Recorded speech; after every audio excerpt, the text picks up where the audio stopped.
Hi, ಎಲ್ಲರೂ ಹೇಗಿದ್ದೀರಾ? ಚೆನ್ನಾಗಿದ್ದೀರಾ ಅನ್ಕೊತೀನಿ. ನಾನು ಕೂಡ ಚೆನ್ನಾಗಿದ್ದೀನಿ. ಪಾರುಜಾನ್ ಯೂಟ್ಯೂಬ್ ಚಾನಲ್ ಲೈಕ್ ಮಾಡಿ, ಶೇರ್ ಮಾಡಿ, ಹಾಗೆ ಕಮೆಂಟ್ ಮಾಡಿ, ಹಾಗೆ ಸಬ್ಸ್ಕ್ರೈಬ್ ಮಾಡ್ಕೊಳ್ಳಿ. ಇವತ್ತಿನ ರೆಸಿಪಿ ಏನಪ್ಪ ಅಂದರೆ ಮೆಂತೆ ಆಮ್ಲೆಟ್. ತುಂಬ ಹೆಲ್ದಿಯಾಗಿರುತ್ತೆ.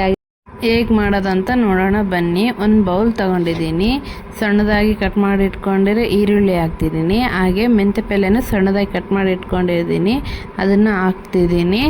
ನಾನು 4 ತತ್ತಿ ಹಾಕ್ತಿದ್ದೀನಿ. ನಿಮ್ಗೆ ಎಷ್ಟು ಬೇಕಷ್ಟು ಹಾಕ್ಕೊಳ್ಳಿ. ಮಕ್ಳಿಗೆ ತಿನ್ನಿಸ್ಬೋದು. ಮಕ್ಳಿಗೆ ಮೆಂತೆ ಪಲ್ಯ ತಿನ್ನಿಸಿದ್ರೆ ಒಳ್ಳೆಯದು. ಹಾಗೆ ಮಕ್ಕಳು ತಿನ್ನಲ್ಲಲ್ವ, ಈ ಥರ ಎಗ್ ಆಮ್ಲೆಟ್ ಮಾಡಿಕೊಟ್ರೆ ತಿಂತಾರೆ, ಚೆನ್ನಾಗಿರುತ್ತೆ. ನಾನು 4 ಮೊಟ್ಟೆನೂ ಹಾಕ್ಕೊಂಡಿದ್ದೀನಿ ಇದಕ್ಕೆ. ಹಾಗೆ ಒಂದು ಸ್ವಲ್ಪ ಅರಿಶಿನ ಪುಡಿ ಹಾಕ್ಕೊತಿದ್ದೀನಿ. ಹಾಗೆ ಒಂದು ಸ್ವಲ್ಪ ಖಾರ ಹಾಕ್ಕೊತಿದ್ದೀನಿ.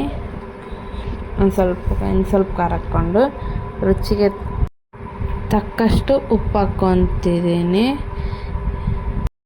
ಎಲ್ಲದನ್ನು ಚೆನ್ನಾಗಿ ಮಿಕ್ಸ್ ಮಾಡ್ಕೋಬೇಕು. ಎಲ್ಲ ಖಾರ, ಉಪ್ಪು, ಅರಿಶಿನ ಪಲ್ಯಗೆ ಮತ್ತು ತತ್ತಿ ಹೊಡೆಬಾರ್ದು ಹಾಕಿದ್ದೀನಲ್ವ, ಎಲ್ಲ ಕಲಿಬೇಕದು, ಚೆನ್ನಾಗಿ ತಿರ್ಸ್ಕೋಬೇಕು. ನೋಡಿ, ಕಲಸಿ ಈ ರೀತಿ ಕಲಿಸ್ಕೊಂಡಿದ್ದೀನಿ. ಎಲ್ಲದನ್ನು ಮಿಕ್ಸ್ ಮಾಡ್ಕೊಂಡಿದ್ದೀನಿ. ಸ್ಟವ್ ಮೇಲೆ ಒಂದು ತವಾ ಇಟ್ಟಿದ್ದೀನಿ ಎಣ್ಣೆ ಕಾಯೋಕ್ಕೆ.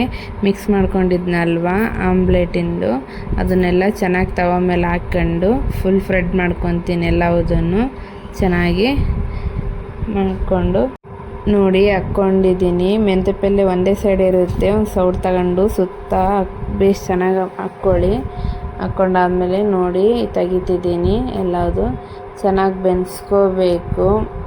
ಬೆನ್ಸ್ಕೊಂಡ್ರೆ ಚೆನ್ನಾಗಿ ಟೇಸ್ಟ್ ಇರುತ್ತೆ. ನೋಡಿ ಮಾಡ್ಕೊತೀನಿ. ಮಕ್ಕಳಿಗೆ ಮಾಡ್ಕೊಳ್ಳಿ, ಹೆಲ್ತಿ ಫುಡ್ ಇದು, ಚೆನ್ನಾಗಿರುತ್ತೆ. ಮೆಂತೆ ಪಲ್ಯ ಮಕ್ಕಳು ತಿನ್ನಲ್ಲಲ್ವ, ಈ ರೀತಿ ಹಾಕ್ಕೊಟ್ರೆ ಅವ್ರಿಗೆ ತಿನ್ನೋಕೆ ಟೇಸ್ಟ್ ಇರುತ್ತೆ, ತಿಂತಾವೆ ಮಕ್ಕಳು, ಚೆನ್ನಾಗಿರುತ್ತೆ. ಮಾಡ್ಕೊತೀನಿ. ನೋಡಿ, ಈ ರೀತಿ ಹಾಕ್ಕೊಂಡಿದ್ದೀನಿ. ನೀವು ಮನೇಲಿ ಮಾಡ್ಕೊತೀನಿ, ಚೆನ್ನಾಗಿರುತ್ತೆ ಈ ರೆಸಿಪಿ, ಹೆಲ್ತಿ ಫುಡ್. ಹಾಗೆ ಪಾರುಜಾನ್ ಯೂಟ್ಯೂಬ್ ಚಾನಲ್ ಲೈಕ್ ಮಾಡಿ, ಶೇರ್ ಮಾಡಿ, ಹಾಗೆ ಕಮೆಂಟ್ ಮಾಡಿ, ಹಾಗೆ ಸಬ್ಸ್ಕ್ರೈಬ್ ಮಾಡಿ. Thank you for